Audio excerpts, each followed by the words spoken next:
E assim nos encontramos nesta noite para dar continuidade a mais um encontro deste ciclo em torno da exortação apostólica Amoris Laetitia, do nosso Santo Padre, o Papa Francisco. Muitos têm-nos feito chegar, e graças a Deus, as suas saudações pela importância desta iniciativa e sentimos-nos também gratos, enquanto comunidade cristã, por ajudarmos ao aprofundamento da espiritualidade familiar, à luz da fé que professamos, assim como a importância de manifestarmos hoje ao mundo a importância da família na construção da igreja, na construção da sociedade e das próprias comunidades cristãs. Relembro apenas que estes encontros têm aproximadamente um espaçamento de 3 semanas entre eles e procurarão abordar os 9 capítulos da exortação apostólica Amoris Laetitia. Para cada encontro temos convidado um casal da nossa comunidade paroquial que nos ajuda a aprofundar cada um dos capítulos e os temas que nele se encontram presentes, atualizando-os nas suas vidas concretas e nos desafios que vão enfrentando nas suas vidas matrimoniais. E temos sempre também connosco um convidado que nos ajudará também a aprofundar os conteúdos de cada um dos capítulos. No fim, temos sempre algum tempo também, alguns minutos, para algum diálogo com aqueles que nos estiverem a acompanhar em direto, mediante a publicação das vossas perguntas no Facebook, onde estamos a transmitir em live stream. Esta sessão pode ser acompanhada então na nossa página do Facebook e depois pode ser também consultada em diferido nessa mesma página, e faremos posteriormente, como acontece com as anteriores, o lançamento destas sessões no nosso canal de YouTube da Paróquia, e pedimos também a vossa colaboração na divulgação deste projeto e desta iniciativa.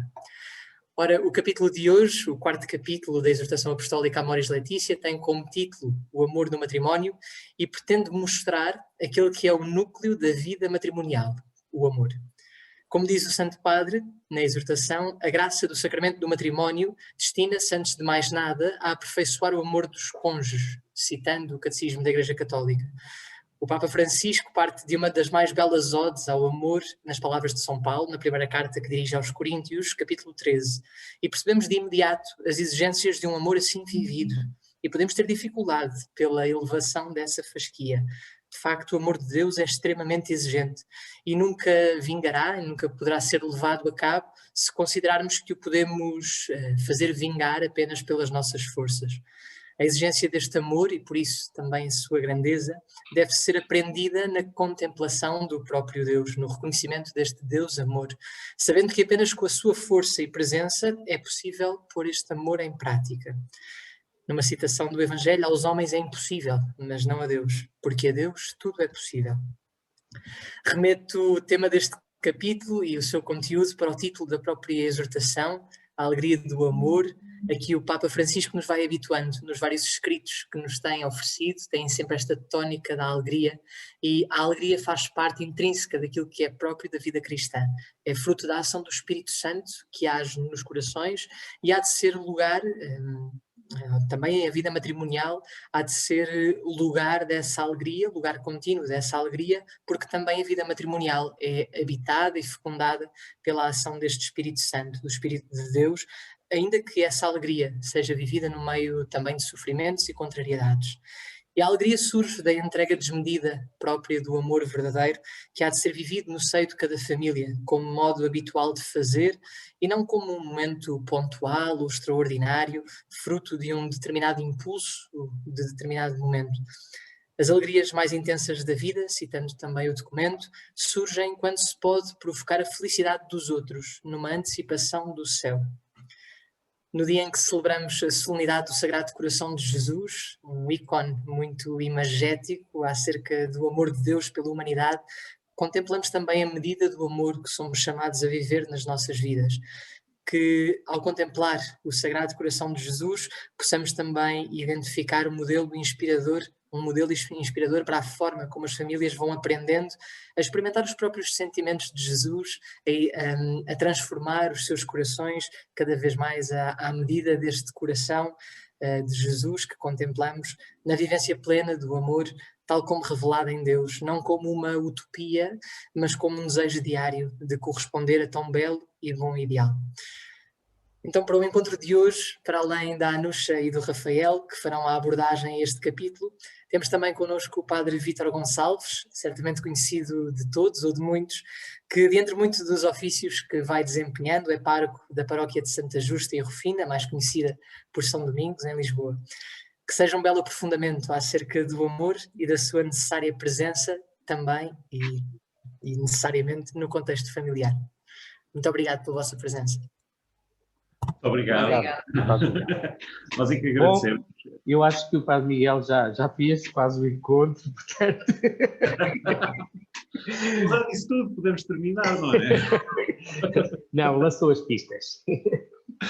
Muito bem. Então, eu ia talvez começar, em primeiro lugar, por agradecer muito a presença do Padre Vítor, nosso querido amigo, e eu agradecer a presença também do Rafael, se não fossem eles, eu também não estava aqui. Obrigado. Vai ser nós vamos começar talvez por fazer uma brevíssima apresentação de quem somos, porque sabemos que do lado de lá haverá gente que se calhar não nos conhece tão bem. Eu sou a Anusha e ele é o Rafael. Desculpa, não é assim. Eu sou o Rafael, ele é a Anusha. Vivemos na parede há 25 anos, sensivelmente desde que nos casámos, quase 26. A Anusha já cá estava, eu não, vim de Lisboa. Vim morar para cá quando nos casámos. Pesquei, ela pescou-me. E somos ambos membros ativos aqui da nossa comunidade paroquial, onde, pronto, tentamos desempenhar várias funções e ajudar naquilo que podemos, leitores, enfim, questões mais de organização, coro, etc, etc. Enfim, vamos fazendo aquilo que Deus Nosso Senhor nos pede para ir fazer. Somos casados, como eu já dizia, há 25 anos, celebramos as nossas bodas de prata no ano passado, mas ainda estamos no período dos 25 anos, por isso podemos beneficiar da benção do Sr. Cardeal Patriarca na mais recente festa da família, e isso deixa-nos particularmente felizes. Foi muito bonito. Temos 2 filhos connosco, tivemos também uma filha que infelizmente não está connosco, mas está no céu. E temos estes 2 rapagões com quase 23 e quase 21, que também fazem parte da alegria do amor e são fruto da alegria do amor.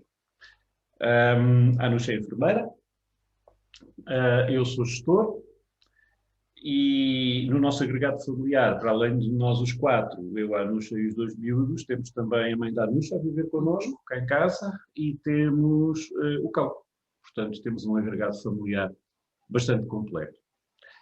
Padre Vítor, queres sumariamente apresentar também? O Padre Vítor, nós pertencemos à equipa de Nossa Senhora, que é uma coisa que é muito importante na nossa vida, e o Padre Vítor é o nosso assistente. Já há muitos anos, com muita alegria nos traz. Muito bem, muito obrigado. Brindo a isso. Cheers! Uma das vantagens destes encontros, assim, nessas plataformas, é que o facto de estarmos, em princípio, em casa, num sítio acessível, dá-nos acesso a estes xiripitis que numa reunião não seria muito próprio. Bom, então eu sou o Padre Vítor Gonçalves. Faço este ano 30 anos de padre, o tempo voa, portanto estou um bocadinho à vossa frente. E sou pároco aqui no coração da cidade. A paróquia chama-se Santa Justa e Santa Rufina, ninguém conhece. Mas é uma das paróquias mais antigas da cidade de Lisboa. Foi a paróquia que acolheu o corpo de São Vicente quando o Dom Afonso Henriques mandou vir lá do Algarve para ganhar para a sua causa os cristãos moçárabes na conquista de Lisboa. Mas é conhecido pela Igreja de São Domingos. Isto é fácil, este ser o ser é o fazer, não é? Aquilo em que vamos dando a vida. Exato. Sou também o assistente religioso da Rádio Renascença, algumas almas assim que madrugam, ouvem-me ali um bocadinho antes das 7, aos 2 minutos para as 7. Sei que outros voltam a dormir, portanto, fazem bem. E depois há várias coisas, sou o vigário aqui de Lisboa 1, escrevo para a Voz da Verdade, sei lá, eu acho que tenho assim algumas missões que também ainda não assumi completamente e, portanto, Nosso Senhor vai-me pedir contas disso. E sou da Diocese de Lisboa, naturalmente, fui aqui ordenado em 1991 pelo Cardeal António Ribeiro, mas nasci em Angola e aqui na Igreja de São Domingos eu tenho aqui muitas vezes uma pequenina África à porta, sinto-me aqui muito bem localizado e bem para além em quase todas as celebrações, e quando eu falo que nasci em Angola, no fim aparece sempre alguém também de Angola a saudar. E gosto dessa raiz que tenho. Não tenho filhos, tenho irmãos, ou melhor, tenho muitos filhos pelo batismo, filhos espirituais, mas sou o mais velho de 3 irmãos, o meu pai já faleceu, a minha mãe ainda está connosco e agora vai sendo uma oportunidade muito bonita de cuidar dela também, numa fragilidade da vida dela. E pronto, sei lá, mais do que acho que chega para já. Sou padre e gosto de ser e quero ser. Muito bem, muito obrigado. Ora bem, vou partilhar aqui convosco. Nós não temos propriamente uma apresentação formal para esta nossa discussão, mas preparámos só apenas 4 ou 5 slides que nos vão ajudar a balizar um bocadinho esta nossa conversa. Vai ser sobretudo uma conversa e esta nossa conversa vai versar sobre exatamente este capítulo 4 da Amoris Laetitia, que é, curiosamente, o capítulo mais longo. Deve haver muita coisa para se dizer acerca do amor, ou há seguramente muito para dizer acerca do amor, e este acaba por ser o capítulo mais longo da exortação apostólica.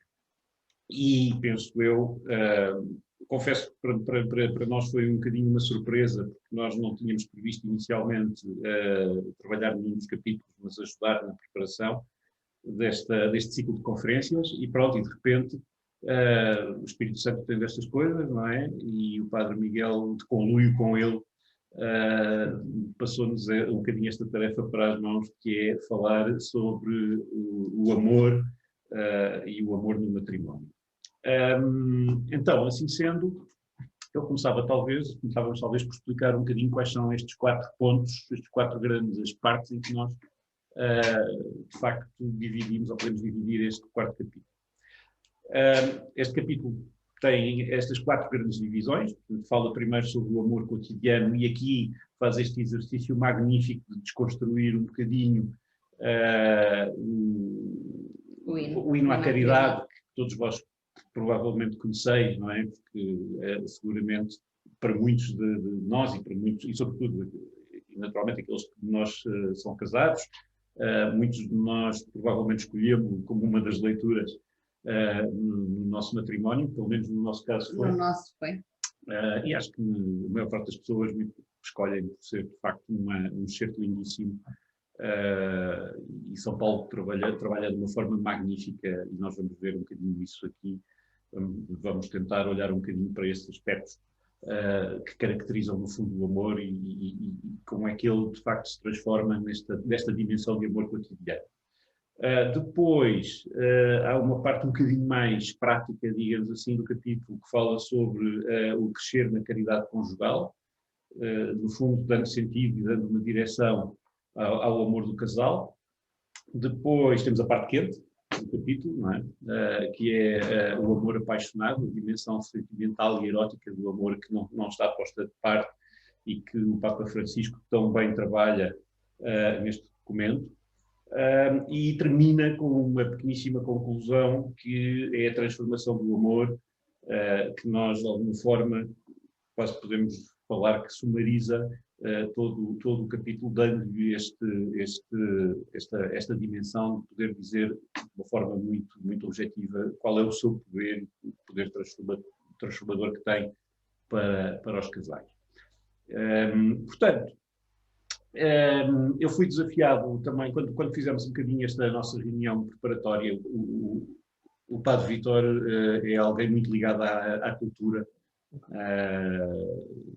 e ele picou-me para eu, não, tu tens aqui de arranjar aí umas imagens dos livros do Bordilho e do Quino, que tem umas imagens fantásticas e podes usar isso E, de facto, eu assim fiz, inspirado por isso, assim fiz, fui buscar umas imagens para ilustrar um bocadinho esta apresentação, estes 4 ou 5 slides, que eu vou retirar enquanto a conversa decorrer, só vou mostrar nestes momentos em que nós estivermos a fazer esta passagem, mas estas imagens acho que de uma forma bem disposta, de uma forma muito demorada, acabam por trabalhar aspectos que são muito, muito reais daquilo que é a relação entre duas pessoas que se amam e que vão construir um matrimónio, que vão construir uma vida em conjunto. E começamos logo aqui por esta magnífica imagem de construção para a proximidade, porque na realidade há ali uma espécie de quase de uma falha, um vazio entre eles que tem que ser preenchido para eles conseguirem efetivamente chegar um ao outro. Portanto, digamos que é quase que uma espécie de ponto de partida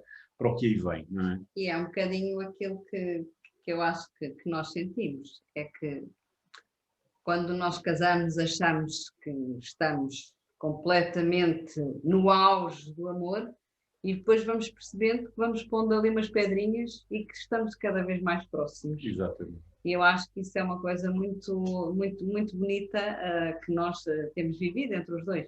Claro. Bom, então, primeira parte, o nosso amor cotidiano.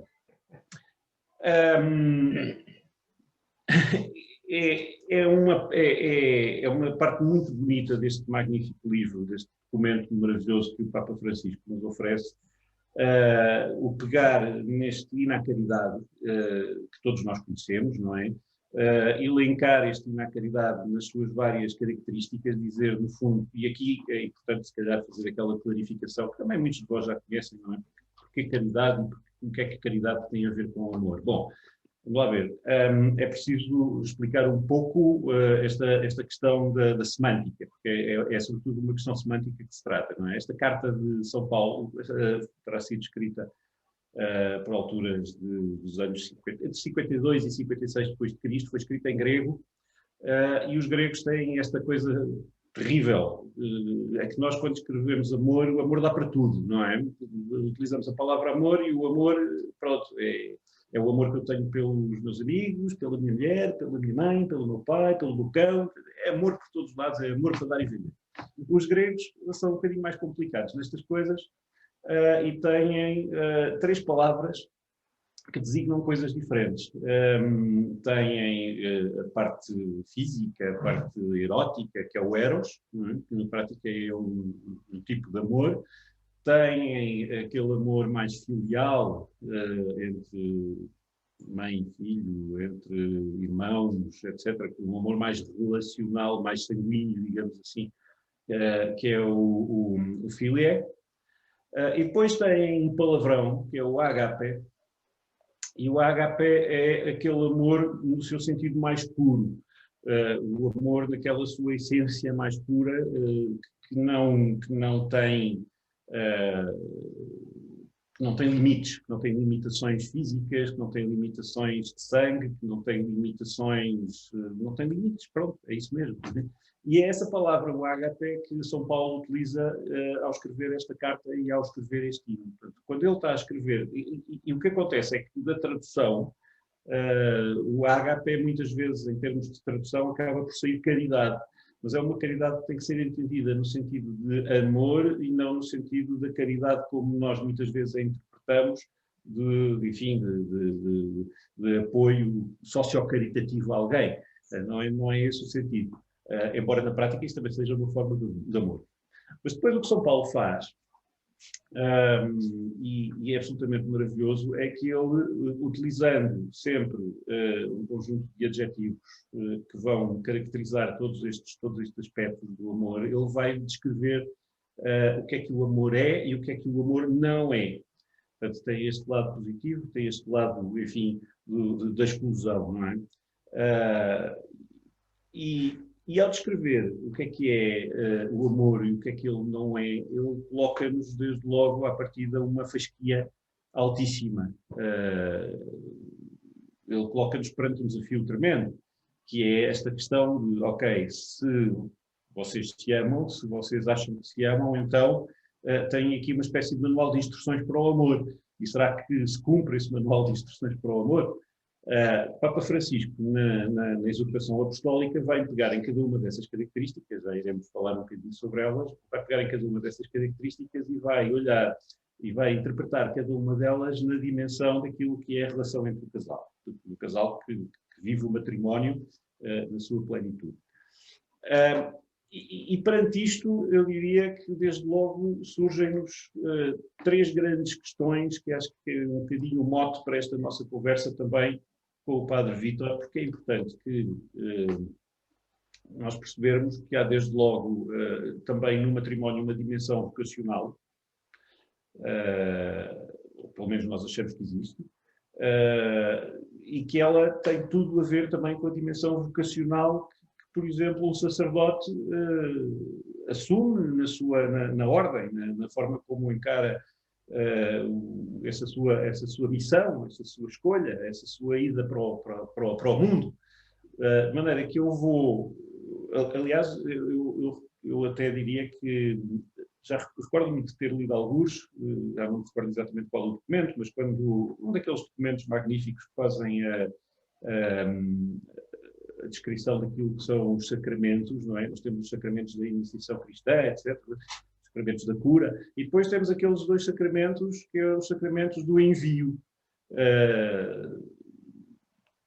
Na prática é um bocadinho isso, não é? O matrimónio e a ordem acabam por ser um bocadinho esses sacramentos do envio. Vocês são enviados a qualquer coisa. Portanto,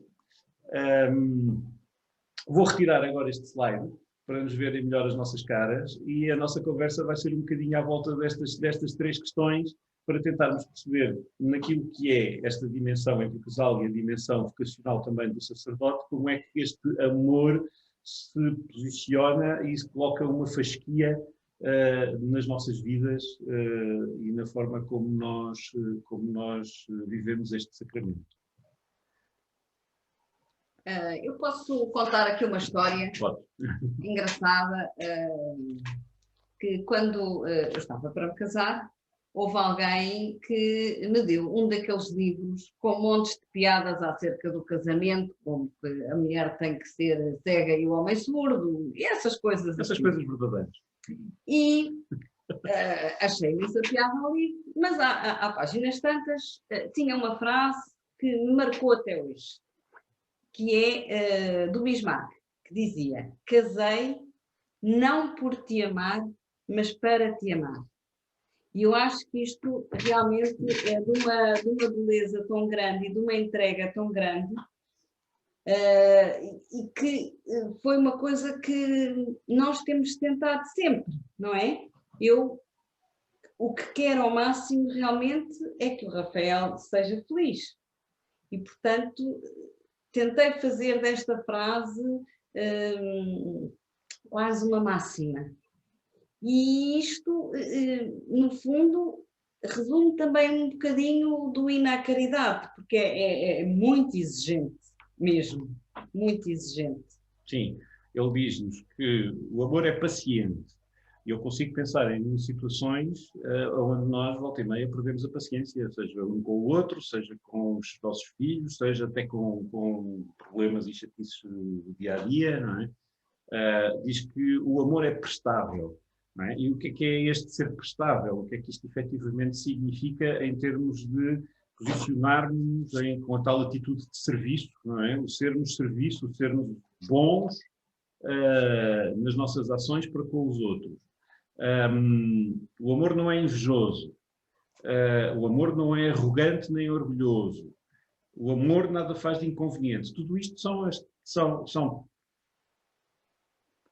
coisas que à partida quase que nos parecem óbvias, mas que quando olhamos para elas e nos confrontamos com estas realidades no nosso dia-a-dia, nós pomos a pensar, mas será que nós conseguimos ser sempre assim? Não conseguimos. E a sensação que eu tenho, eu sou enfermeira, eu costumo dizer que os enfermeiros, os meus doentes levam o melhor. Porque é de manhã, acordei, estou bem disposta. Depois, quando chego a casa, os filhos já não é assim tão bom.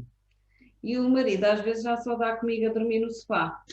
E, portanto, não é fácil, não é muito fácil na vida do dia a dia, realmente. Portanto, se nós levássemos isto à letra, e temos que levar naturalmente, percebemos que existe aqui uma dimensão vocacional. Quando tu dizias, eu vivo para te amar, como é que é? Como é que era a frase do Bismarck? Não. Casei Caso por te amar. contigo, não Não por te amar, mas para te amar. Essa é a tal dimensão vocacional. O para te dá a tal dimensão vocacional. Eu faço isto para qualquer coisa, não é? Mas depois, se colocarmos uma bitola no que é esse para te amar e nos guiarmos por esta Carta de São Paulo, nós percebemos que a bitola é uma fasquia elevadíssima.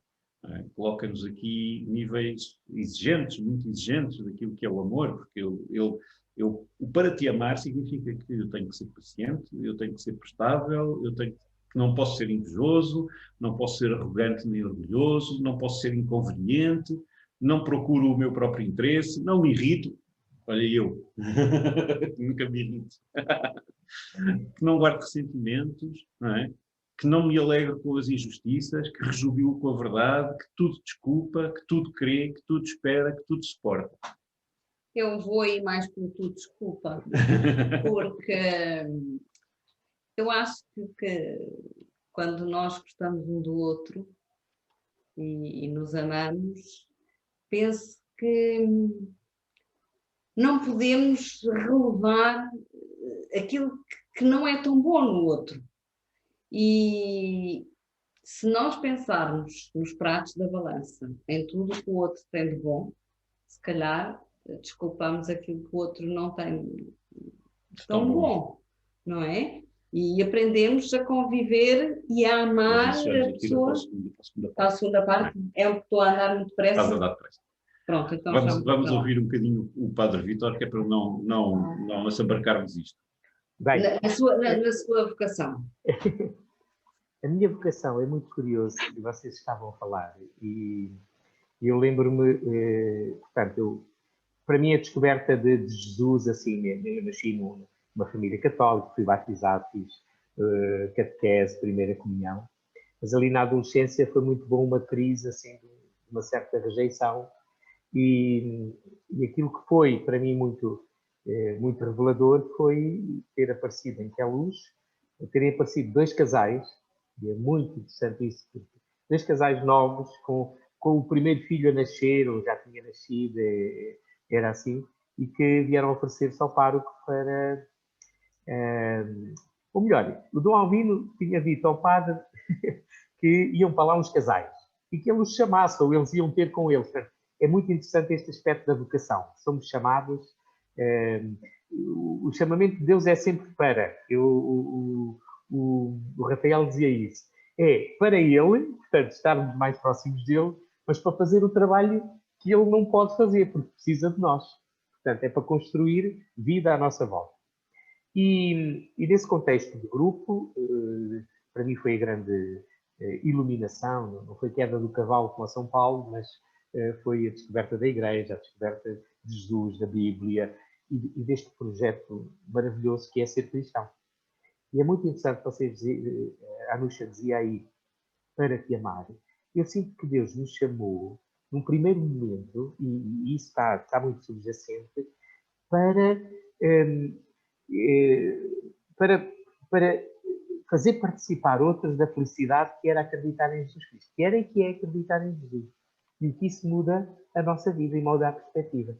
Foi mesmo um sentido muito radical de amar, e um amar se calhar não focalizado numa pessoa em concreto, mas quase assim na universalidade.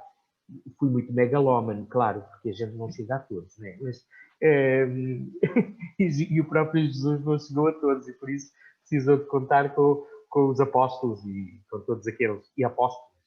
Bem, mas essa frase faz-me lembrar uma história. Uma querida amiga, chamada Teresa, que um dia contou que, na véspera do casamento, nas vésperas ali, ela que tinha apenas tido um único namorado, que era aquele com quem ia casar, e estava tudo marcado, era o Manel, mas tinha muitas dúvidas se era mesmo ele. Mas será que não vai aparecer depois um outro? E como é que é? Portanto, todo este ideal que é natural, nós também pormos em questão. Foi falar com a madrinha. E a madrinha ouviu, e depois no fim disse assim: ó Teresa, mas tu gostas do Manel? Tu amas o Manel? A madrinha, claro, eu gosto muito do Manel. E a madrinha disse assim, pergunta: ouve lá, Teresa, e tu queres gostar do Manel? Tu queres amar o Manel? E ela disse que não respondeu. Casou com ele. e foi pondo isso em prática todos os dias. Exato. Querer. E por isso mesmo, a questão da vocação, Deus chama-nos a todos, chama-nos a ser filhos dele, porque, de algum modo, nascemos filhos dele no sentido da criação, mas ser filho dele é uma experiência que só quando conhecemos Jesus Cristo. É verdade, o batismo está lá, mas é um bocado como quando nós nascemos de uma família, mas vamos só conhecer os nossos pais lá para a frente, daqui a pouco. No início são os tipos porreiros que nos dão de comer, que nos fazem as vontades quando a gente chora e tal. E depois, quando eles começam a educar-nos, a gente não gosta muito, porque contrariam ali aquele imediato. Mas conhecê-los mesmo e chamar-los, e eu imagino vocês e qualquer pai ou mãe, quando a criança diz pai, ou papá, naquele dia aquilo é uma coisa única. E nós também, há um dia, se calhar, que dizemos Abba, paizinho. Mas isso é, se calhar, lá mais tarde, mais à frente. E depois, portanto, fomos chamados à vida, somos chamados a ser filhos de Deus, e quando somos chamados a ser filhos de Deus, descobrimos uma realidade nova que é mais irmãos do que o que pensávamos. Ainda bem que não estão todos na mesma casa, nem se sentam à mesma mesa, mas de algum modo até nos sentamos na mesa de Eucaristia, aquilo fica muito claro. É que, a certa altura, descobrimos que a nossa vida só faz sentido não se aguardarmos, mas se a dermos. Há bocadinho já se falava um bocadinho nisso, de dar e as tais pequenas coisas, e gosto muito de lembrar, e escutávamos há dias no tempo pascal, a única frase de Jesus que é atribuída a Jesus e que não aparece nos Evangelhos, aparece nos Atos dos Apóstolos, na boca de São Paulo, a dizer: há mais felicidade em dar do que em receber. E é isso. E é isso que custa, porque, eu diria, primariamente nós queremos guardar, queremos acumular. Pensamos que a felicidade está nesse guardar, ter para o futuro. E às vezes, quando é a questão dos bens, não é? Lembro-me sempre a história daquele senhor que era de facto muito avarento e era só queria era guardar, e os amigos diziam-lhe: mas ouve lá, mas tu guardas isso e tal, mas tu não vês que um dia vais morrer? E ele dizia: pois é, mas se não morro.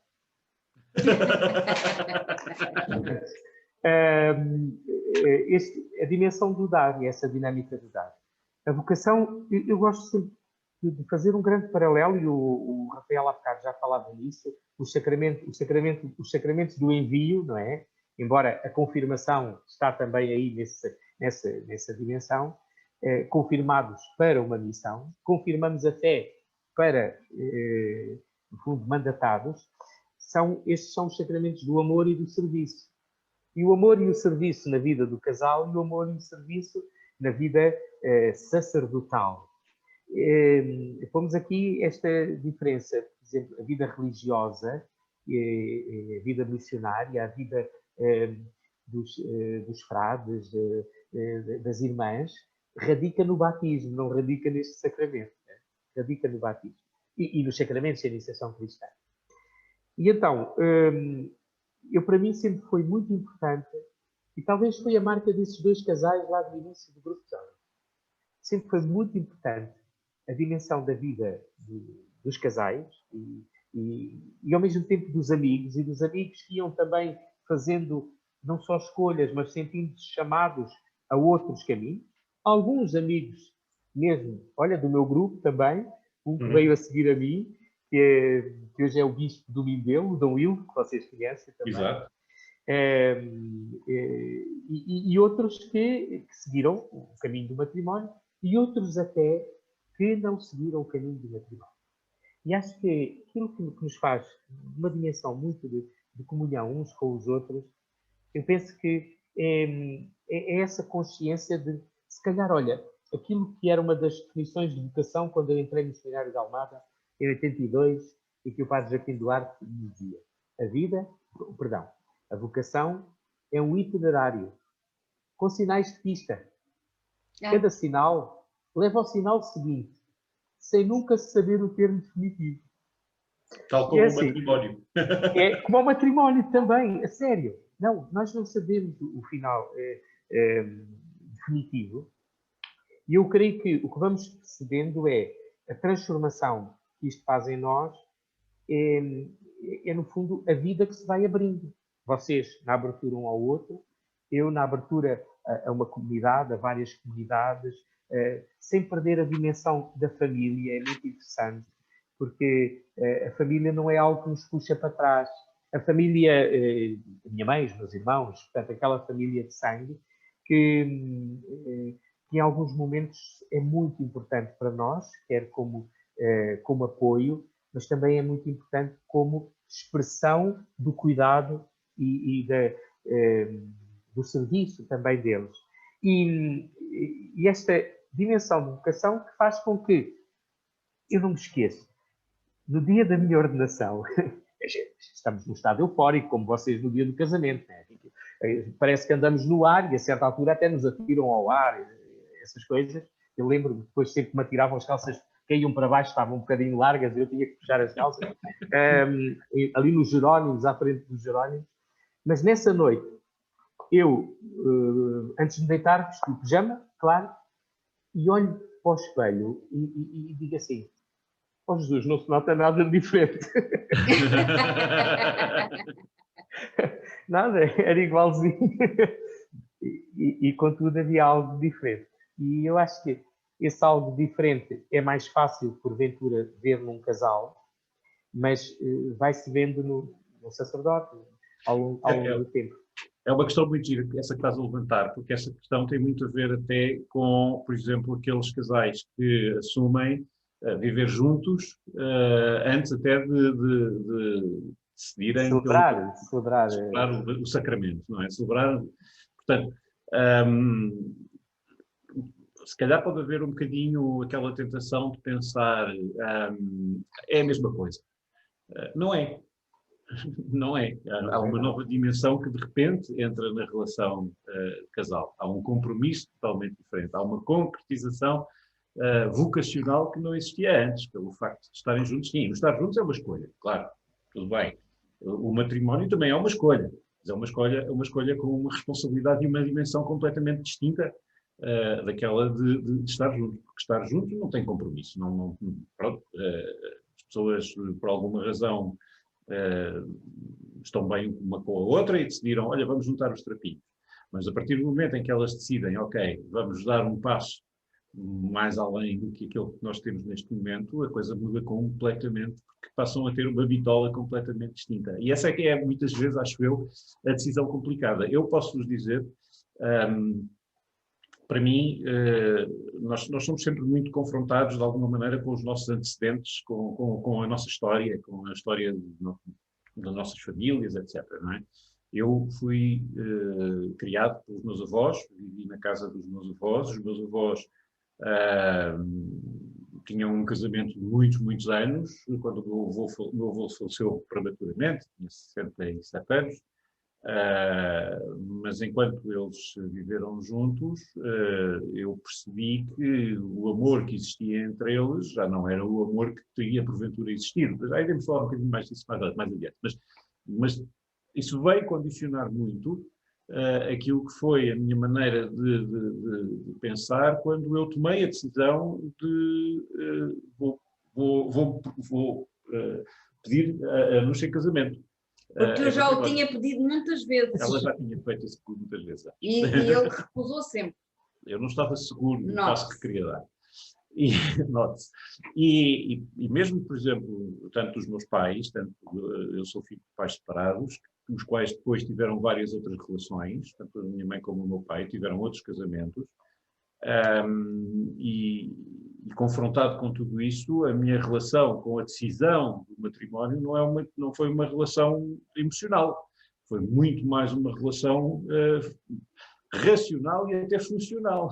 Pensar, ok, mas será que aquilo que eu quero é efetivamente passar o resto da minha vida com esta Nina aqui ao meu lado?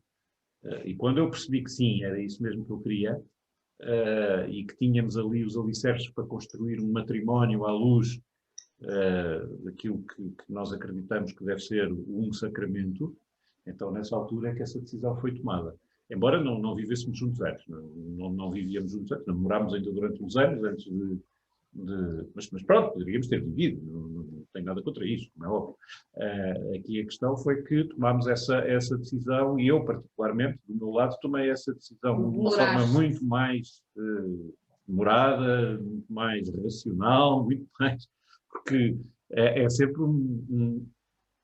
lá está, às vezes vocês sacerdotes gostam muito de uma palavra que é a palavra discernimento, usam muito essa palavra, é preciso discernir, não é?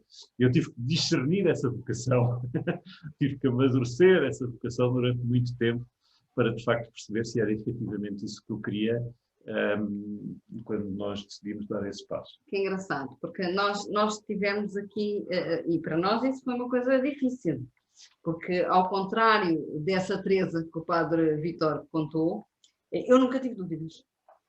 Eu no momento, foi uma história engraçada, eu estava do outro lado do mundo, nós começámos por ser colegas na faculdade, porque eu tirei gestão além da enfermagem, depois de colegas víamos todos os dias e ao fim de semana tínhamos trabalhos, e depois começámos a ser amigos, e nesse verão eu fui fazer uma viagem grande e a minha mãe disse-me assim: tens tantos amigos, só falas no Rafael. E eu naquele momento, aquilo bateu-me tão forte. Ela estava na Índia, eu estava cá.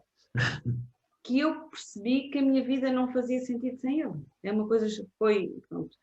E quando pensei no nosso futuro, eu nunca tive qualquer dúvida de que realmente era com ele que eu queria partilhar a minha vida. Mas nessa altura éramos apenas amigos, nem sequer tínhamos... Sim, mas eu nem pensava sequer em namorar com ela. Pronto, eu pensava em casar. Portanto, foi aqui uma situação um bocadinho difícil até nós resolvermos aqui estas situações todas. Portanto, demorámos 4 anos e tal. Valeu a pena.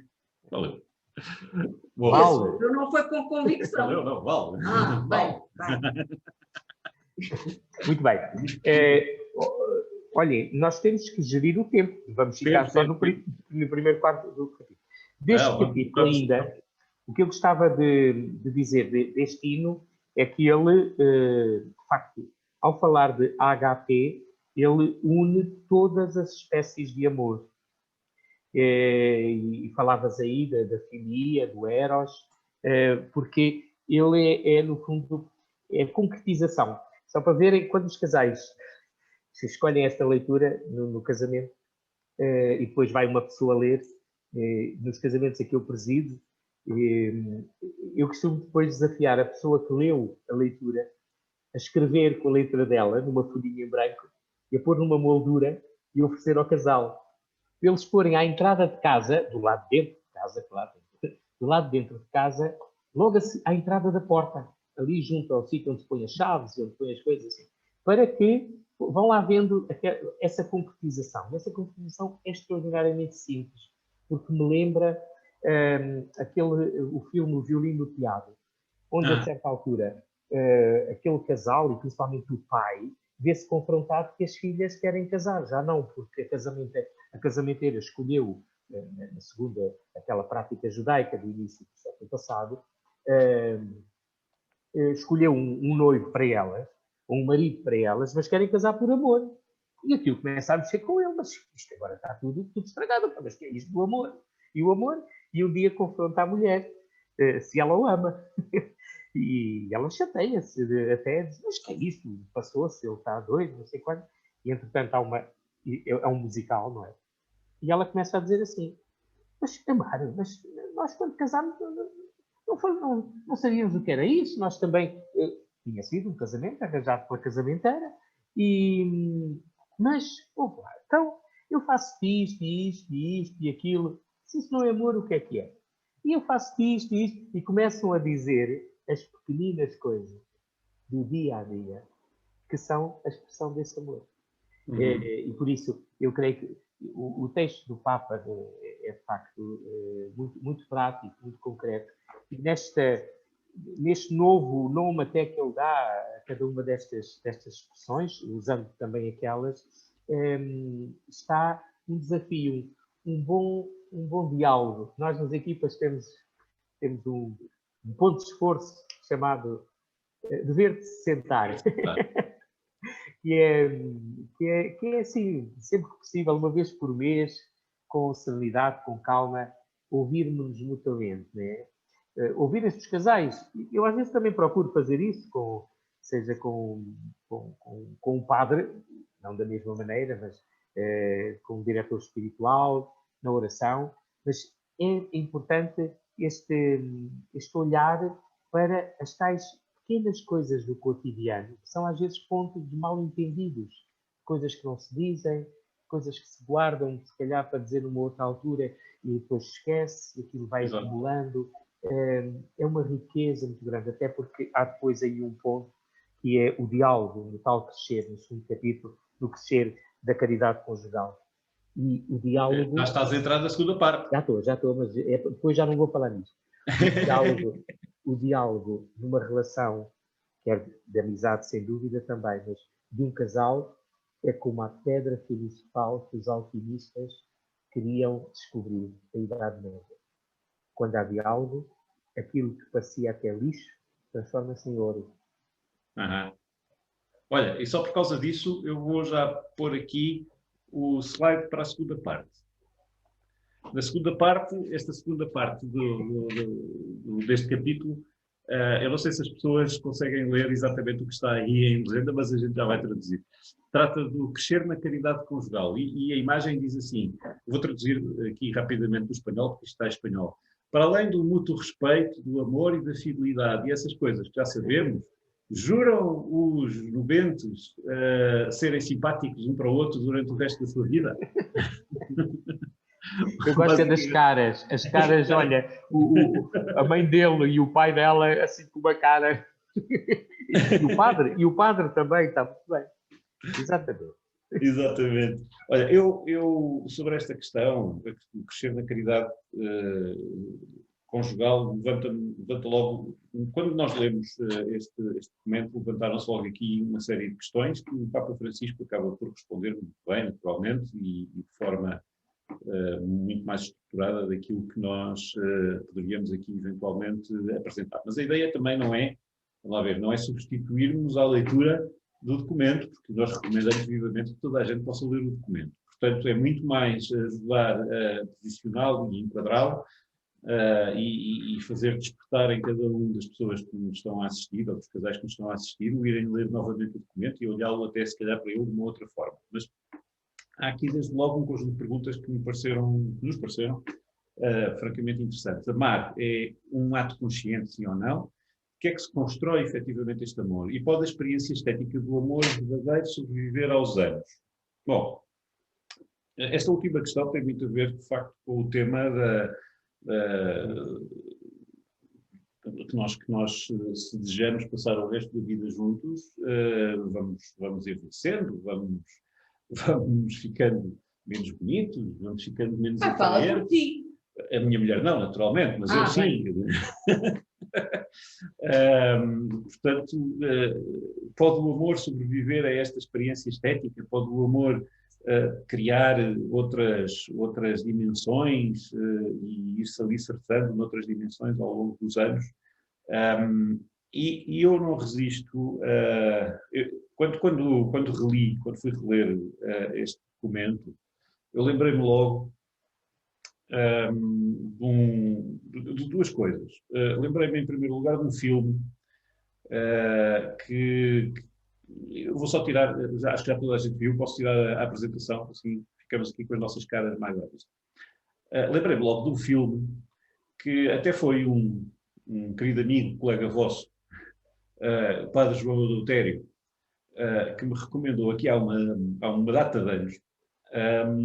Disse, pá, tens que ver este filme, E eu vi o filme na altura. O filme é um filme italiano, infelizmente não está editado em Portugal. Infelizmente, a edição que eu tenho, comprei em Itália, não está legendada em português. Portanto, o filme é em italiano e está legendado em inglês, mas percebe-se muito bem. O filme chama-se Casomai. E eu achei que era um filme que tocava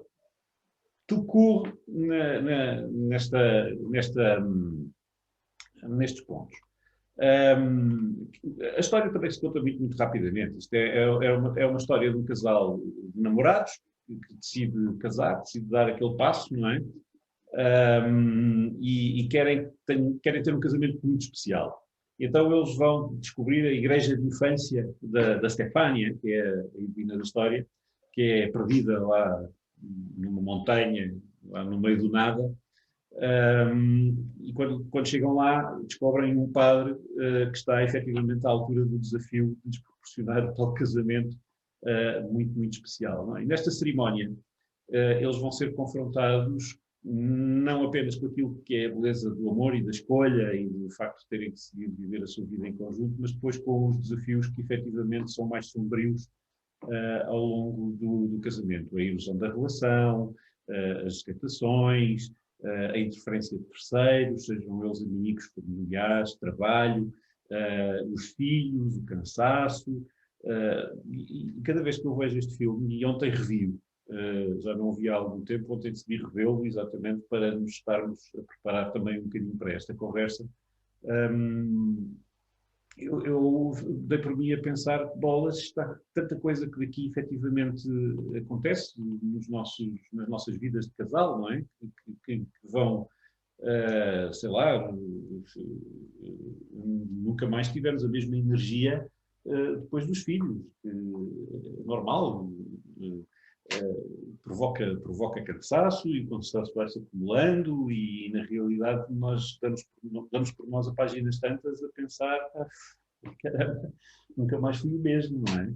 Aliás, nós pusemos o filme, ou o Rafael pôs o filme e o Rafael viu o filme, porque eu mais uma vez adormeci no sofá. Mas curiosamente acordei ali no momento em que ela disse para o marido que o Tommaso, que ele seria sempre uma extensão dela, do seu corpo. E eu, aquilo tocou-me de alguma forma, um braço, uma perna. E eu acho que ao fim destes 25 anos, às vezes já não sei muito bem se nós não estamos quase sobrepostos. Porque aquela história de como é que é, basta-nos um silêncio e um olhar para percebermos exatamente. Se tornam cúmplices. Exatamente. O casal se torna cúmplice. Eu acho que pode ser para o bem ou para o menos bem, não é? Claro. Mas achei interessante. Sim. Essa parte. Mas foi então, a única que vi. Contando a história muito sumariamente, este jovem casal não é? Chega lá à igreja, encontra o tal sacerdote, e o sacerdote, quando faz a cerimónia, a determinada altura, portanto, tem aquele rito, não é? Prometem amar-se, enfim, toda aquela história, não é? Por todos os dias da vossa vida, não é? E depois faz uma pausa e diz, bom, ou pelo menos quase todos. E faz-se um silêncio tremendo na igreja, não é? E começa toda a gente a olhar uns para os outros. Bem, sim, porque na realidade já sabemos que é perfeitamente normal, de vez em quando haver assim e tal. E começam-se a ouvir uns murmúrios na igreja e toda a gente muito escandalizada com aquilo. E ele a acrescentar mais lenha na fogueira, não é? Dizer, sim, porque na realidade, pronto, traições, quem não as tem, etc. Essas coisas todas. Pronto. Até que há alguém, o pai da noiva ou do noivo, já não sei, um deles, que diz, para lá com isso imediatamente, mas o que é que está para aí dizer? E eles, até que enfim alguém me manda calar. E ele depois faz uma coisa interessantíssima, e o filme é muito giro por causa disso, porque ele vai contar a história do matrimónio deles. Aquilo que as imagens, depois toda a sequência de história que se vai passar a seguir, que começa quase como uma comédia, termina como um drama. E nós olhamos para aquilo e de repente identificamos tantos casamentos que conhecemos, tantos matrimónios que conhecemos.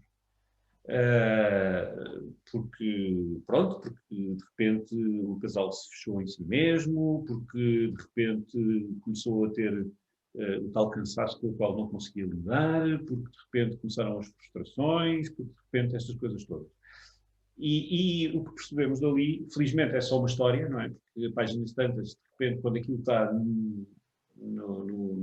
pelas ruas da amargura. Já completamente, nós já estamos frustradíssimos a ver o filme, não é? De repente a imagem volta para o centro da igreja e diz: bom, perceberam como é que vai ser o casamento se vocês não fizerem por o alimentar? E na realidade percebemos que aquilo é apenas uma hipótese de casamento, uma hipótese de matrimónio. E ele depois coloca uma dimensão muito interessante, que é um pouco a conclusão do filme, é que ao longo das vossas vidas vocês vão estar sempre sobre os holofotes de terceiros e sobre as influências de terceiros e todas essas dimensões. E se vocês não aprenderem a focar, sobretudo em vocês os dois, e no diálogo entre vocês os dois, e na forma como vocês os dois devem construir o amor, gradativamente ao longo das vossas vidas, porque é uma construção gradual, não é uma construção que se faça num dia, nem nunca é perfeita, nem nunca vai funcionar a 100%, porque haverá sempre problemas. Se vocês não tiverem a consciência dessa caminhada, e que essa caminhada é uma caminhada sem fim, mas que sobretudo vai depender apenas e sobretudo de vocês os dois, esta história pode-se efetivamente tornar realidade. E eu achei isso muito interessante, gostei muito da história quando a vi, e lembrei-me logo de uma outra coisa que eu quero partilhar convosco, que tem muito a ver com esta questão do diálogo, que é, eu não gosto nada de livros de autoajuda, nunca gostei. Mas aqui há uns anos tenho um casal de amigo nosso, uns grandes amigos, que, sabendo que eu não gostava de livros de autoajuda, chegaram ao pé de mim e disseram: olha, nós sabemos que tu não gostas, mas há aquilo que eu acho que tu vais gostar. E então oferecemos este livro. Oferecemos-vos este livro. Aliás, eu ainda guardo com muito amor a dedicatória que eles nos mandaram no livro, que diz: queridos amigos, apesar de achar que se houvesse um diploma no domínio deste tema, vocês seriam titulares do mesmo, há sempre algo mais a aprender. Nesse sentido, espero que a leitura deste livro possa ser proveitosa e inspiradora para uma vida a dois ainda mais feliz. E eu adorei, de facto, o livro. Adorei o livro porquê? Porque eu sou um pragmático, porque eu sou uma pessoa muito prática, com uma forma muito pragmática de olhar para as coisas, muito prática de olhar para as coisas.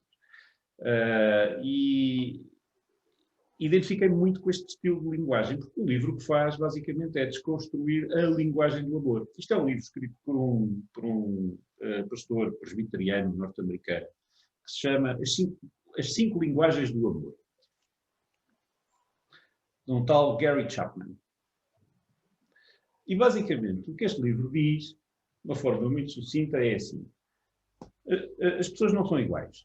Num casal, a Nusha não é igual a mim. Eu não sou igual à Nusha. Nós temos maneiras de ser diferentes.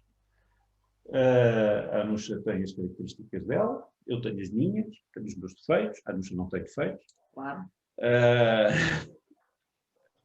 E, acima de tudo, nós falamos linguagens distintas. Nós não falamos da mesma maneira. Nós não falamos do mesmo modo, nós não comunicamos do mesmo modo.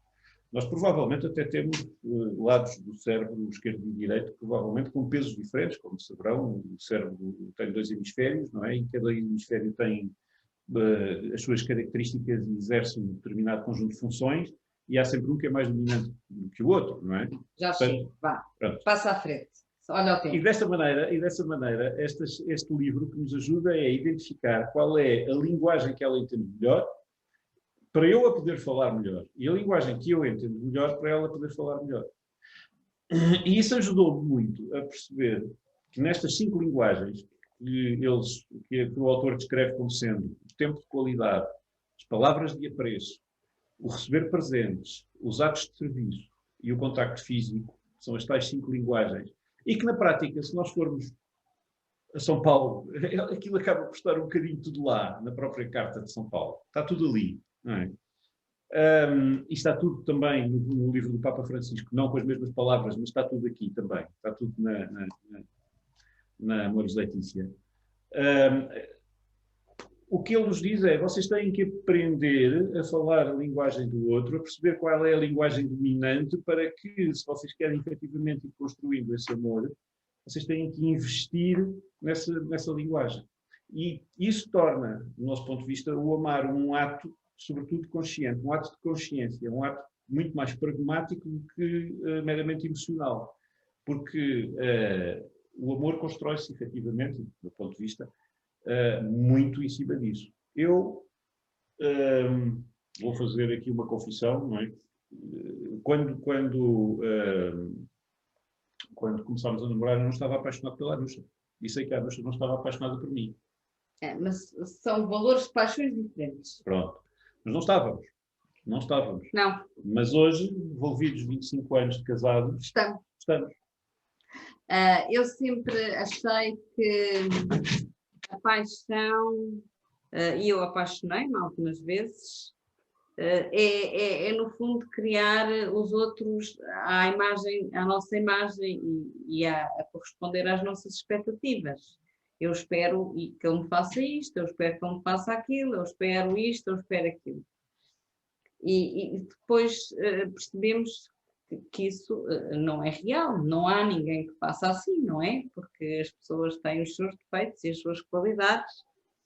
E portanto, eu quando conheci o Rafael, porque já o conhecia bem, quando começámos a namorar, eu sabia exatamente o que é que podia esperar. Portanto, eu sei que se eu tiver determinada atitude, que ele vai ter uma atitude negativa, ou vai ter uma atitude negativa perante outra atitude positiva perante outra atitude. Portanto, nesse ponto de vista, nunca me desiludiu, não é? Que sei exatamente com aquilo que vou contar. Enquanto quando uma pessoa está apaixonada, não é?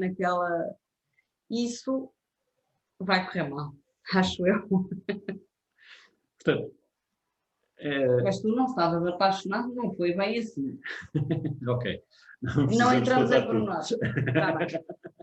Ok. Não sei. Esta dimensão do amor pressupõe uma certa radicalidade. Sim. É uma radicalidade na escolha, digamos. Eu acho que ela, de alguma maneira, também é um bocadinho equivalente àquilo que um sacerdote também, por exemplo, tem que fazer na relação com a sua comunidade, com a sua paróquia, com as suas ovelhas, não é? O matrimónio até se costuma... O matrimónio é, de certa maneira, uma materialização da relação entre Cristo e a sua Igreja, de alguma forma, não é? E o mesmo se passa com o sacerdote. Portanto, há aqui uma certa radicalidade. Padre Vítor, na sua opinião, como é que isto se passa num sacerdote? Eu creio que se passa numa descoberta muito bonita que vai acontecendo, que é assim, de facto, pela ordenação, nós somos constituídos pastores, mas quando partimos da alegria de que somos todos cristãos e de que, no fundo, eu também sou ovelha, e não sou ovelha do bispo e eu sou o pastor depois dos outros, não. Mas sou aquilo que nos une. Sempre gostei muito daquela frase de Santo Agostinho: para vós sou bispo, convosco sou cristão. O primeiro é um nome de serviço, mas o segundo é de salvação.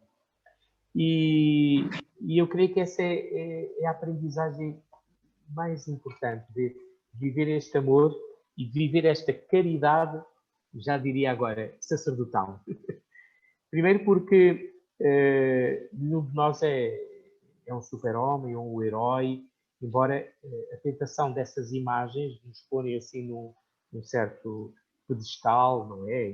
Vemos as figuras antigas na aldeia, o prior, o polícia, o presidente da Câmara. Portanto, estamos do lado da autoridade, podem gerar algumas tentações. Eu creio que a dimensão do serviço faz-se, de facto, na relação de proximidade e comunitária, quer com os outros irmãos padres, quer com todos os irmãos batizados.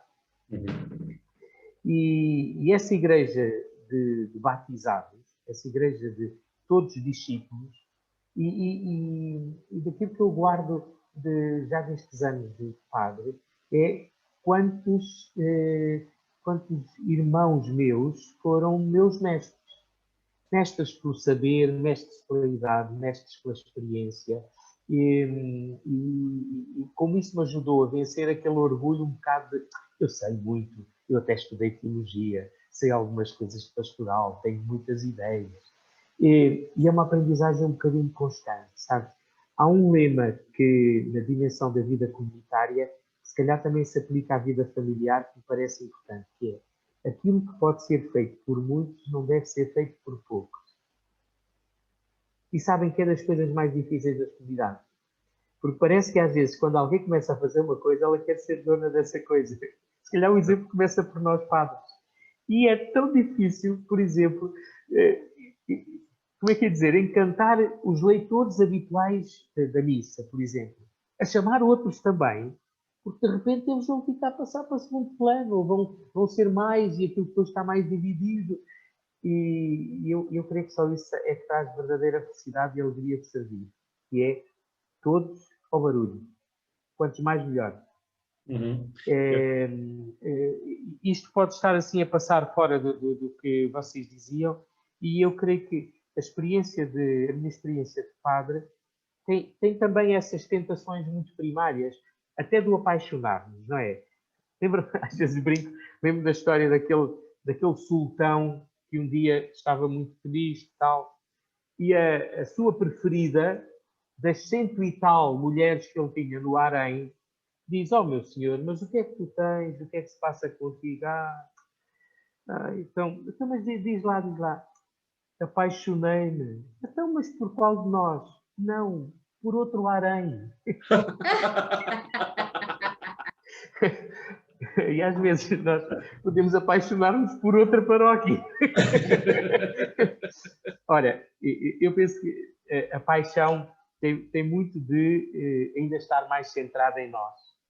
Enquanto que o amor passa a estar centrado no outro. O centro passa a ser o outro e passa a ser até a descoberta do nós. O Sebastião da Gama, esse poeta que morreu tão jovem, tem uma quadra chamada Casamento, que diz assim: "Aquele sim de nós dois foi tão sincero que agora, sempre que eu digo quero, já não sou só eu que digo, somos nós."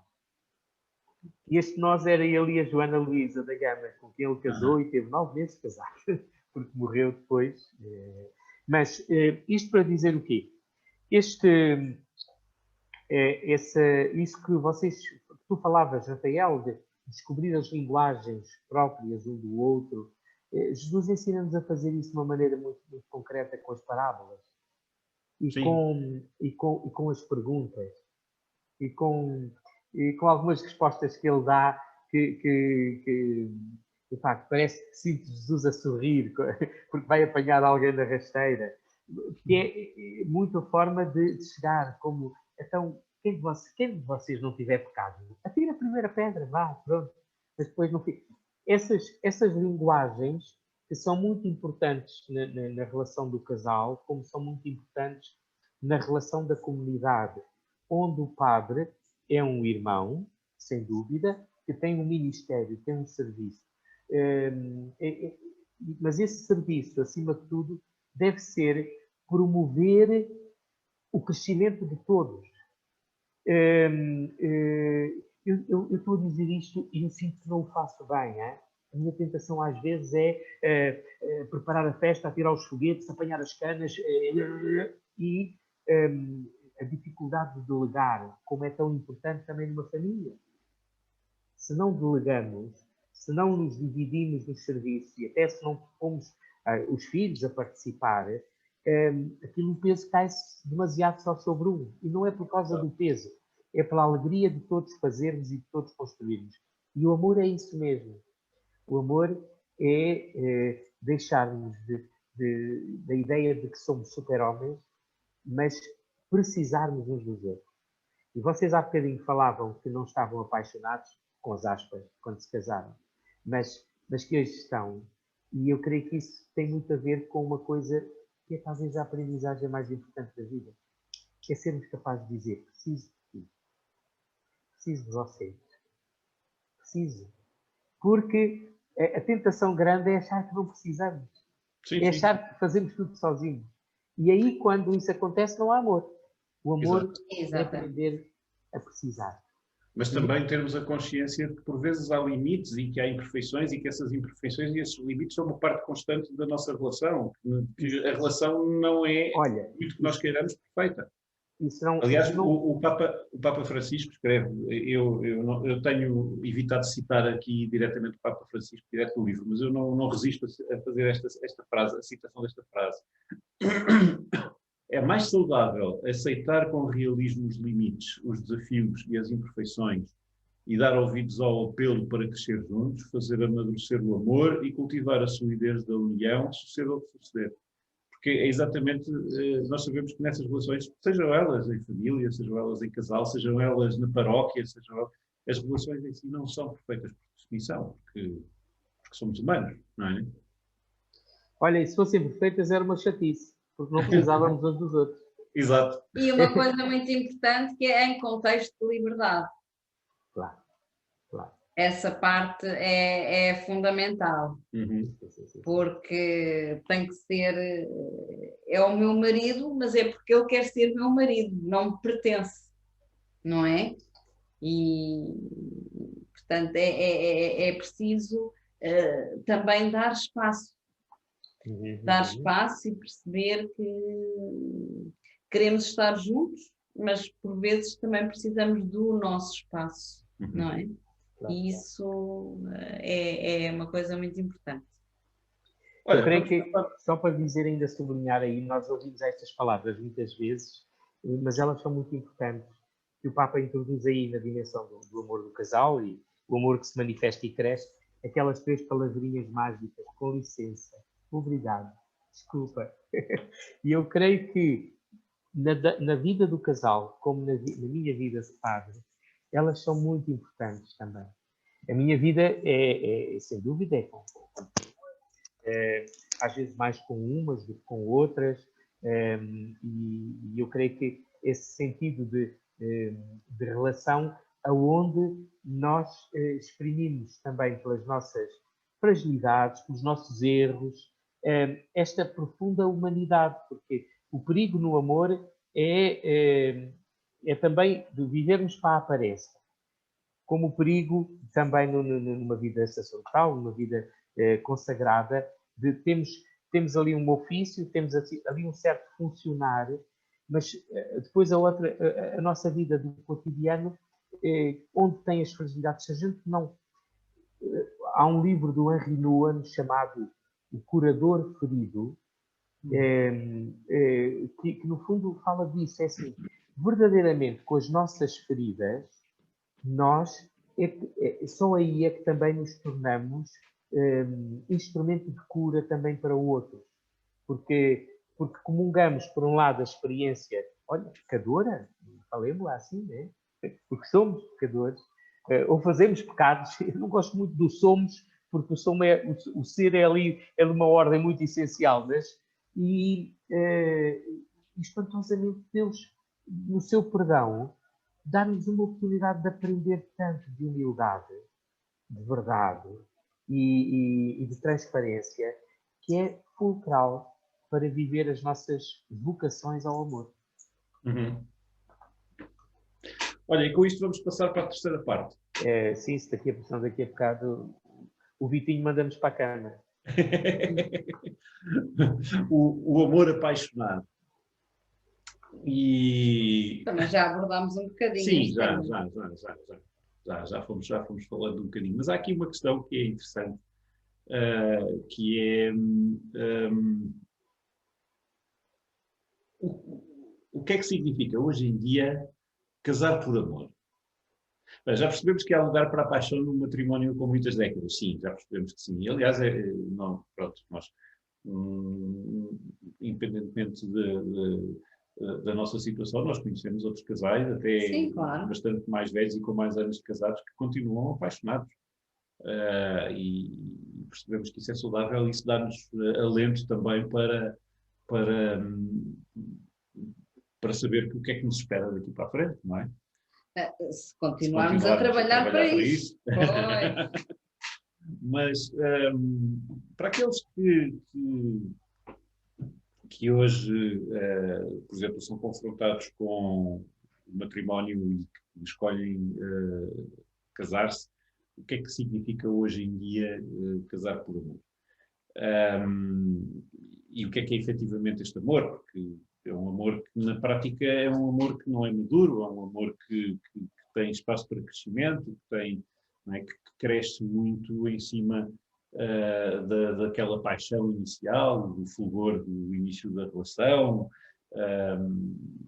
da dimensão erótica, inclusive, da dimensão sexual, da dimensão até, enfim, daquilo que é também as relações com os terceiros, com os amigos, com todos os que são próximos.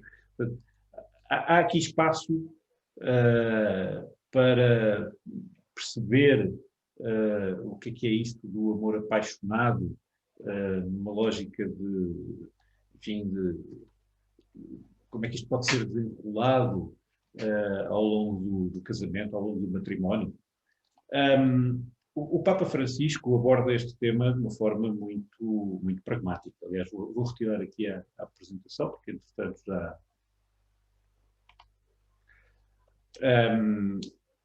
ele aborda isto de uma forma muito ainda pragmática. da apresentação, vocês tinham uma vela atrás, ainda está acesa? Era a vela lá do desenho do cartão. Então. E a Nossa Senhora? Muito bem, muito bem. Desculpa, Rafael, segue. Não, sem problema. Ele desmistifica, há muito aquela ideia e muitas vezes aquela noção de que o matrimónio e o aspecto da sexualidade é sempre um aspecto algo tabu em termos de religião, não sei o quê.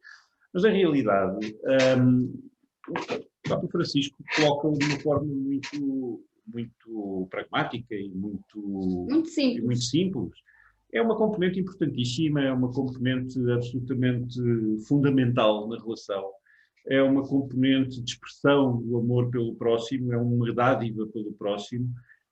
Não deve ser de todo o objeto de desprezo e tem que ser acarinhado e tem que ser trabalhado enquanto uma manifestação do amor um pelo outro no casal. Portanto,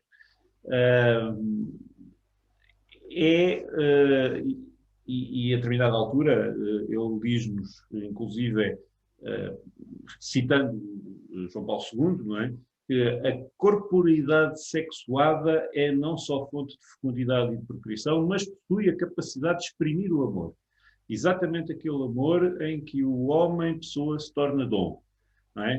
Em que, basicamente, ele diz, eu, pelo ato de te acarinhar, de exprimir o meu amor por ti de uma forma física, estou a dar-me, estou a ser dádiva, estou a dar dimensão de beleza à relação. Aliás, ele também diz que é um dom de Deus que embeleza o encontro dos esposos.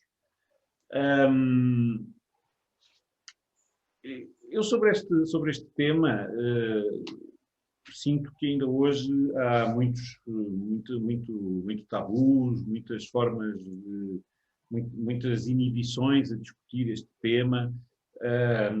Podemos desafiar os jovens a ler este livro. Eu acho que devíamos desafiar os jovens a ler este livro e, sobretudo, esta parte. Sim, nos TPMs. Exato. Deveriam ler esta parte, devia ser obrigatório ler esta parte nos CPMs. Não é uma boa ideia?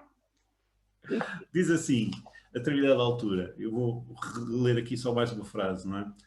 Lembremos de que um amor verdadeiro também sabe receber do outro, é capaz de se aceitar como vulnerável e necessitado. não renuncia a receber, com gratidão sincera e feliz, as expressões corporais do amor na carícia, no abraço, no beijo e na união sexual. E isto, curiosamente, inspirado por Bento XVI, não é? Que para muitas pessoas é um Papa algo, enfim, rígido, muito dogmático, muito formal nestes temas. Mas eu aqui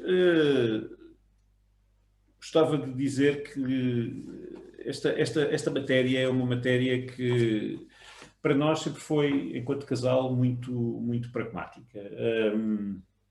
Nós namorámos durante quase 5 anos antes de nos casarmos, e a partir do momento em que sentimos que havia uma relação que se estava a aprofundar e que se estava a construir e que essa relação tinha espaço para evoluir, o carinho foi crescendo entre as pessoas e nós fomos manifestando esse carinho e essa dádiva ao longo desse percurso e quando decidimos de facto consumar o nosso matrimónio, nós sentimos que de facto tínhamos esse espaço para essa dádiva, para essa oferta, para esse dom na sua plenitude. E acho que, na realidade, enquanto casal, tem sido uma vida que tem funcionado muito bem. Portanto, sobre isso, eu acho que a nossa experiência não há muito que a gente possa mais dizer sobre isso. Eu não conseguiria pensar num matrimónio que não tivesse esta dimensão. Para mim não faria sentido, não é? Acredito que possa existir, mas para mim não faria sentido. Sim, mas no entanto, eu penso que temos que ver aqui todas as hipóteses. E as hipóteses podem acontecer, haver um problema de saúde, podemos haver muitas coisas. Pode haver sempre carinho, pode haver sempre muitas coisas, mas eu penso Pode haver velhice. Exatamente, pronto. E eu acho que, sendo uma parte tão importante, eu acho que o facto de nós nos darmos ao outro, também conseguiríamos viver sem isso. Não sei se me fiz entender aqui muito bem. O próprio Papa Francisco trabalha isso muito bem no documento, porque ele a determinada altura fala exatamente de situação em que por alguma razão a relação íntima vai desaparecendo, ou seja, por questões de idade, e é um facto curioso, nós vivemos em pleno século XXI, estamos confrontados com uma esperança média de vida que cresceu largamente face a alguns anos atrás, não é? Hoje é perfeitamente normal as pessoas viverem para lá dos 90 anos, os nossos filhos provavelmente viverão para lá dos 100 anos. O corpo aos 90, aos 80, aos 70 já não é o mesmo que era aos 30, aos 40, muda. Não é? A relação, a dimensão íntima da relação vai ter que evoluir naturalmente ao longo dessas décadas, não é? O Papa Francisco, a determinada altura, diz: talvez o cônjuge já não esteja tão apaixonado com um desejo sexual intenso que o atraia para outra pessoa, mas sente o prazer de pertencer e que essa pessoa lhe pertence. Claro. E essa, no fundo, é quase como que, ok, mas um toque, não é? Um dar de mãos, um olhar, um momento de intimidade, sentados se calhar num banco de jardim, na sombra de uma árvore, acaba por ter a tal dimensão quase que erótica que na nossa velhice. E nós, quando foi muito engraçado por causa daquele livro das 5 linguagens do amor, percebemos que essa parte do dar a mão, do abraço, era uma coisa tão importante para os dois, porque depois aquilo no final tem um teste, não é? E nós quase que tínhamos 100 em cada um. Quase. Acertámos quase tudo. Eu lembro-me sempre de uma história Olha as horas. As horas, sim. Mais um minuto e acabo. E passo a Tem mais um palavra minuto, também ao Padre Vitor. É isso, tem mais um minuto, é só para não se perderem. Não, mas também estamos mesmo a acabar. Eu não interrompi antes porque não temos perguntas, então tenho-vos deixado de falar. Senão... Ok, pronto. Mas os últimos 5 minutos são para a conclusão, mas a conclusão vamos então, deixar mas um bocadinho não... Força. Mas eu lembro-me sempre de uma história maravilhosa, um conto tradicional chinês que eu li uma vez, há muitos anos atrás, de um casal que todos os dias se sentava num banco de jardim durante uns momentos, todos os dias, ao final do dia, depois do trabalho, no campo e não sei o quê, todos os dias se sentava no banco, os dois, e abraçados, e foram fazendo isso ao longo da vida, até que no final da sua vida, certo dia, eles sentam-se e transformam-se os dois numa árvore. Que se enrosca, os ramos e os troncos se enroscam um no outro. Isto achei uma imagem lindíssima, porque eles transformam-se, eles no fundo acabam por se transformar numa árvore os dois e ficam ali plantados para o resto da vida naquele jardim. E eu achei isso uma imagem lindíssima, porque apesar de tudo e da idade que está subjacente, no fundo, à caminhada de velhice que eles fizeram, não deixa de ter uma certa dimensão erótica. Este tronco que de repente fica ali a beber dos dois corpos, não é? E tínhamos aí um princípio da reflorestação depois dos incêndios, que era sempre muito bom. Bom, eu não vou dizer muitas coisas sobre este tema, mas creio que este é dos temas, como vocês falavam, às vezes onde há muitos tabus, onde há muita dificuldade em falar um com o outro, em falar em casal. E se há campo onde é muito importante o diálogo, é dialogar sobre os afetos, é dialogar sobre a intimidade. E é aqui também que me parece que, no fundo, eu vejo sempre esta dimensão unitiva e sexual do casal como a celebração do amor. Ora, é por isso que é importante celebrar, haver alguma coisa para celebrar. E celebrar, no fundo, a vida que se vive em comum, que às vezes não se vive, a vida em que as tais pequeninas coisas do dia a dia são quase trazidos, entre aspas, àquele altar do encontro afetivo, do encontro efetivo, da comunhão física também e espiritual. Isto não é falar de idealismos. É que o problema muito comum é que idealiza-se uma relação perfeita, uma relação sexual perfeita.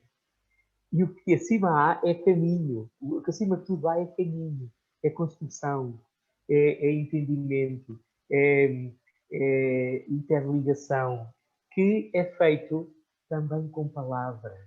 É muito interessante que na própria Eucaristia, não quero aqui agora fazer essa ligação, mas sempre que o Padre Vitor Feito Pinto fazia muito, na Eucaristia há palavra e há gesto. Há palavra e há matéria, há pão, há vinho, não é? Mas as duas coisas são importantes.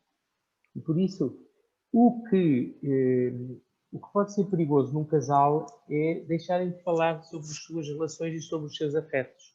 Estou eu agora a armar-me pronto, não quero minimamente ser pronto, também sou especialista um bocadinho porque ouço muito, não é? Especialista não. Mas creio que esse é que é o segredo. E o tal segredo do valor dos pequenos gestos, até porque, como a Anúcia dizia muito bem, há momentos em que a união sexual não é possível, por razões de um, por razões de outro, por razões dos dois. Mas o pior é sempre ficar um deserto de silêncio. O pior é ficar uma distância em que não se entende, em que um não entende. Até porque o grande objetivo desta união é fazer feliz o outro. com uma recompensa. É que o outro também me faz feliz. Exatamente. E é essa comunhão de felicidade que Deus está e que também está numa dimensão por decisão do casal, aberta à vida, aberta ao dom também da vida que pode surgir E aí sempre tudo com muito diálogo. E falávamos há bocadinho da liberdade num outro aspecto, aqui também. E esse diálogo aprende-se, como os gestos também se aprendem, como as tais surpresas neste campo. O nosso corpo é um espante de lugar de celebração. Exato. E temos de o amar assim. O Papa Bento dizia, se pensamos numa relação puramente só espiritual e tão poética como ias dizendo, e bem, do casal que se transforma em árvore e nessas coisas, e perdemos a dimensão do valor do corpo também não pode ser nem violentado, nem subjugado, porque então deixa de haver o tal amor. E é isso, no fundo, que eu sinto. E pronto, da minha vida, de um amor oferecido nesta dimensão, também percebo a minha necessidade de falar sobre isto e sobre esta oferta, como padre. Uhum. E de como para mim é muito importante nesta relação de amizade, de acompanhamento dos casais, tanto que eu ouço e o pouquinho que eu posso dizer disto. Muito bem. Mas só não queria que isto fosse simplesmente uma coisa muito poética, porque eu gosto muito da poesia, naturalmente, que a poesia, cá está, é uma linguagem e é precisamente para dizer aquilo que às vezes não conseguimos dizer de outra forma, não é? Exatamente. Mas, ai do amor e ai da união afetiva, efetiva e sexual, tudo é sexual quase, se nós podemos dizer isso, que não é falado e que não é dito. Ok? Exatamente. Precisa de ser. Exatamente. Olha, e com isto eu vou passar só para o último slide para terminarmos. Metade já foi embora, portanto a gente agora pode ficar. Nós já falámos praticamente tudo isto. Ok, esse está bom. Era só mais para vos mostrar a imagem do que propriamente para discutirmos, porque na prática já discutimos quase isto tudo, não é? E concluiríamos, se calhar, a nossa sessão, e o Papa Francisco fala também num capítulo muito, muito curto, dizendo fundamentalmente isto, quer dizer, nós temos esta dimensão, o matrimónio tem esta dimensão de transformação, não é? Aliás, o vínculo encontra novas modalidades, o vínculo, esse matrimónio encontra novas modalidades e exige a decisão de reatá-lo repetidamente, e não só para o conservar, mas para o fazer crescer. É o caminho de se construir dia após dia. Portanto, na prática, é aquilo que nós já falámos até agora, não é? É uma caminhada, é um crescimento. Nada disto é possível se não se invoca o Espírito Santo, se não se clama todos os dias pedindo a sua graça, se não se procura a sua força sobrenatural, se não lhe fazemos presente o desejo de que derrame o seu fogo sobre o nosso amor para o fortalecer, orientar e transformar em cada nova situação. E na prática chegamos aqui, no fundo, àquele grande final, digamos, deste capítulo, que é, esta não é uma relação a dois só, isto é uma relação a 2 mais 1, não é? Isto é uma relação onde Deus se manifesta através do amor dos casais e onde esse amor é celebrado e essa presença de Deus é celebrada exatamente nesse amor. Mesmo que um dia a gente chegue a este triste estado, não é? Não vais ofender, Tanuxa, mas nós éramos amigos, parentes, esposos ou quê?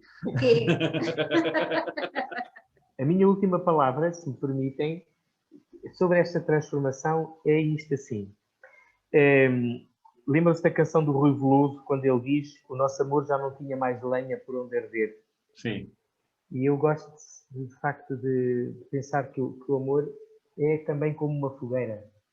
Deus dá o oxigênio e dá o fogo. A lenha somos nós que damos. Uhum. E o que é que acontece? É que nós, às vezes, nós queremos que haja fogo, mas que a lenha não sejamos nós. Porque se somos nós a lenha, nós temos que arder. Pois.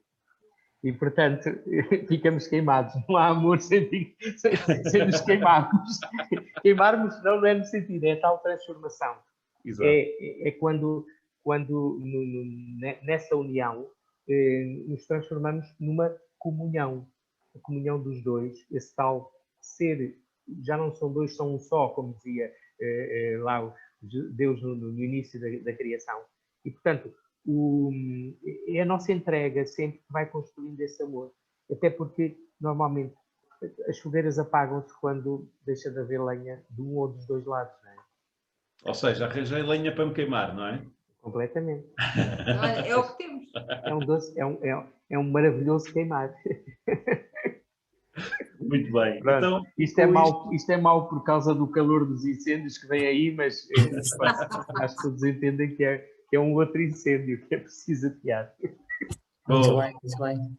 Então pronto, muito obrigado aos três, a este contributo tão bom, não é? Estava a ouvir-vos agora, principalmente no final, e a lembrar-me do grão de trigo, não é? Tantas imagens para mostrar este amor de Deus que somos chamados a imitar, e no matrimónio não é exceção esta realidade da vida humana que é chamada a ser imagem, a ser sinal deste amor divino que passa pelas nossas vidas. E por isso obrigado também por serem testemunho desse amor para nós, desse amor de Deus que pelas vossas vidas passa, ao Padre Vítor pelo amor que passa pelo seu sacerdócio e à Anuxa e ao Rafael pelo seu matrimónio.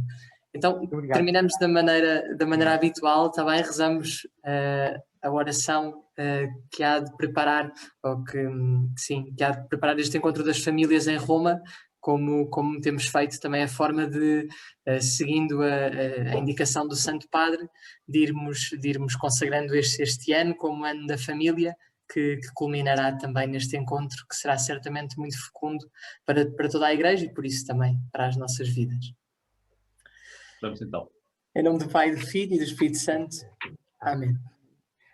Pai Santo, estamos aqui diante de Ti para Te louvar e agradecer pelo grande dom da família. Nós Te pedimos pelas famílias consagradas no sacramento do matrimónio para que possam redescobrir todos os dias a graça recebida e como pequenas igrejas domésticas saibam testemunhar a Tua presença e o amor com o qual Cristo ama a Igreja. Nós Te pedimos pelas famílias que passam por dificuldades e sofrimentos, doença ou por problemas que só Tu conheces, que Tu as sustentes e as tornes conscientes do caminho de santificação ao qual as chamas, para que possam experimentar a Tua infinita misericórdia e encontrar novos caminhos para crescer no amor. Nós Te pedimos pelas crianças e jovens, para que possam encontrar-te e responder com alegria à vocação que planeaste para eles, pelos seus pais e avós, para que sejam conscientes de serem sinal da paternidade e maternidade de Deus no cuidado dos filhos que na carne e no espírito Tu lhes confias, pela experiência de fraternidade que a família pode dar ao mundo. Senhor, concede que cada família possa viver a própria vocação à santidade na Igreja, como um chamamento para ser protagonista da evangelização ao serviço da vida e da paz, em comunhão com os sacerdotes e em cada estado de vida.